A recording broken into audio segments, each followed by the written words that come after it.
And specifically, you can email us if you manage to track down another relation of Carol's, because we've had an amazing week, haven't we, reuniting Carol with her family. I think it was Friday that we found your long-lost sister, and that was a beautiful moment. Look at that. There she is. She's so nice. Here's the tissues again. And then, was it Monday that your long-lost brother turned up? It was remarkable. Twin brother as well. Yeah, twin brother. And you'll never guess who's come out today. No, not another one. Well, actually... I can't take it. Do you remember, I can't take it anymore. Do you remember your spinster aunts, Maud and Violet?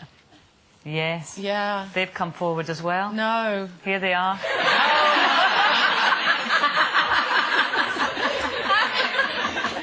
By Friday, we are going to have the entire family. It's just going to be beautiful. It really is. I've always wanted an extended family. I know. And now I've got one. Yeah. So if you happen to see any of Carol's relations out there wandering about or photographs, and you can email them in, because Friday is just going to be momentous. It really is. You were also exposed on Monday as the most unromantic loose woman of all of us. Not interested in lovely weekends away or anything like that. That's true. And this sparked off our search for Britain's most unromantic woman, because apparently this weekend is Dirty Weekend. So we've been asking for nominations, and the winner is going to get a quiet night in a lovely romantic hotel plus dinner. Don't worry, we won't be coming along as well. Can you imagine that? We came out from underneath the bed. So here are some of the early contenders. What have you got, Carol? You've got one. Yes, this is from Stephen in York. He says, it was our anniversary last weekend, so I surprised my wife with a beautiful weekend break. I pulled out all the stops, 4-poster bed, roses, etc. Oh, sounds awful. I booked a horse-drawn carriage to take us to a restaurant, but she refused to leave the hotel until X Factor was finished. So we ended up missing our reservation and having to get a beaten-up old taxi to a fish and chip shop, as we couldn't get a reservation anywhere else. Someone's right about romance being dead. Oh, that's not good. No. Funny, though. OK, I have one here from Phil in Somerset. He says, for my girlfriend's birthday, we had a sexy meal at home with oysters and champagne. For dessert, we cuddled up on a rug and I was about to feed her some posh chocolate truffles. I leant down and she pulled away, saying, no, I need to have a go at me toes, and proceeded to pick her toenails and pull off the jagged bits. That was our sexy night over. That's too awful. That's too awful. It's got to be done now.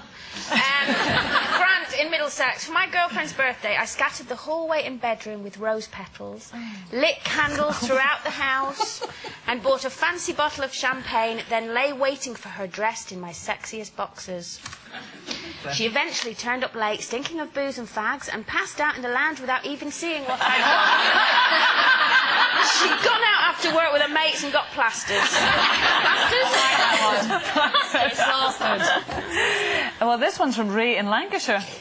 No way. Yeah, it is, but maybe not you, Ray. I bought the wife... I know, it's not you, Ray. He's not married you yet, has he? No. I bought the wife an expensive bottle of perfume. You missed that one. For her birthday. But when she unwrapped it, she pulled her face and said, it's not what I wanted, it will keep the downstairs loo smelling nice. Oh! That's just poor Ray, isn't it, Tim?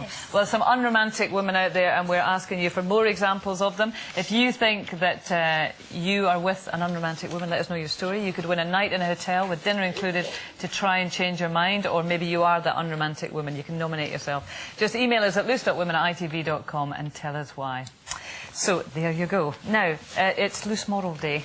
This is the day that we try and answer our questions. But we'll do the competition first, shall we? Slight mistake. You never noticed it, did you? It's competition time! Right, OK, it's Loose Moral time. When people write in with problems, we'll see what we can... help with. This is Hilary in Norfolk, who says, dear ladies, my daughter's 7 years old and recently came home from school and asked me what an orgasm was. Yes, I have to admit I was completely flabbergasted and changed the subject, but I realise I will soon have to face the dilemma of explaining the birds and the bees. How do you suggest I do it? At the age of 7. I have to say Charlie, even at 3.5, is asking... where do babies come from? How do you get boy babies? How do you get girl babies? And all of that kind of stuff. So it does start early, doesn't it? Yeah, well, Kira's 4, and the other day when I was driving the car, she said to me, Mummy, you know when I was in your tummy? So I said, yeah. She said, well, how did Daddy get me in there? And then only driving, I thought, oh, my God. So I just went, oh, well, he's magic. I didn't know where to go with it. Put my foot down and got us home. He got his magic wand out. But But it is really difficult, and I think 7 is so early. I mean, it's obviously something she's heard in... Well, your daughter is, Emily's 7, isn't she? Yeah, she is. So put yourself in that situation. She comes home and says, Mummy, what's a morgasm? I'd be mortified. I wouldn't know what to say, to be honest. I think there's no way I'd tell her.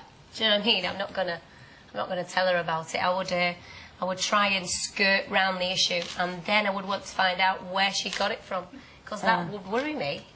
See, I actually surprised myself in that I mean, if I say I would tell her, I mean, it would be, you know, a very kind of watered-down version. Most of mine are. But, I think you do have to... I know that was bad, wasn't it? Very bad. But even at an early age, you know, when she asks these questions, I do feel I've got to come up with an answer. And obviously, I'm the last one to have a sexual conversation with a 7-year-old because I'm very keen that they don't get into that. But I think I probably would say, oh, God, something like, it's a nice feeling that Mummy and Daddy get when they have a cuddle. I probably would. Well, she'll go and start cuddling boys everywhere, won't she? No, I think so. But I have to say that one of the best things about not having children is never having to have those conversations with them. Because I never, ever want to explain that. Having said that... But you've tried to explain it to me sometimes, and I'm grateful for that. Yeah, I try. But my 10-year-old niece asks me questions all the time. And I don't see any point, really, in lying to children. I mean, so what? She asks you what an orgasm is. Why can't you just tell her? It'll probably just go in one ear and out the other and just think, yeah, but it's whatever. the language, Carol. What would you say? Well, I would. If I were in that situation, I would use some kind of scenario that she might understand. I still think 7 is too young, but, you know, if I was going to explain it even to a 9 or 10-year-old, and I would relate it to a sort of nature thing. Yeah. Because obviously everything has to be fertilised. So, you know, and kids know about bees and going into flowers and plants and trees, and etc. So I would relate it to that and sort of, you know, explain it in a kind of, you know, when an oak tree loses its acorns and then the acorns grow in the... and say, you know, Daddy's got lots of acorns. Do you know what I mean, though? I know I'm not a mother, see, I'm not very good at it. One thing, I think we're all agreed that that's too young for the sit-down chat. Yeah, I mean, I think we all agree that it's kind of 10, 11 if you're going to do it. But dealing with things as you come up, as they come up and as the questions come, I think you have to. And maybe actually some brilliant books around. I mean, it might be worth it, Hilary, to try and find some of these books that are aimed at kids at that age and just look at them yourself and see how they explain things to kids. And so the next time your daughter asks, then at least you're prepared. And because being taken by surprise is one of the most difficult things, isn't it? Yeah. Daddy's magic. OK.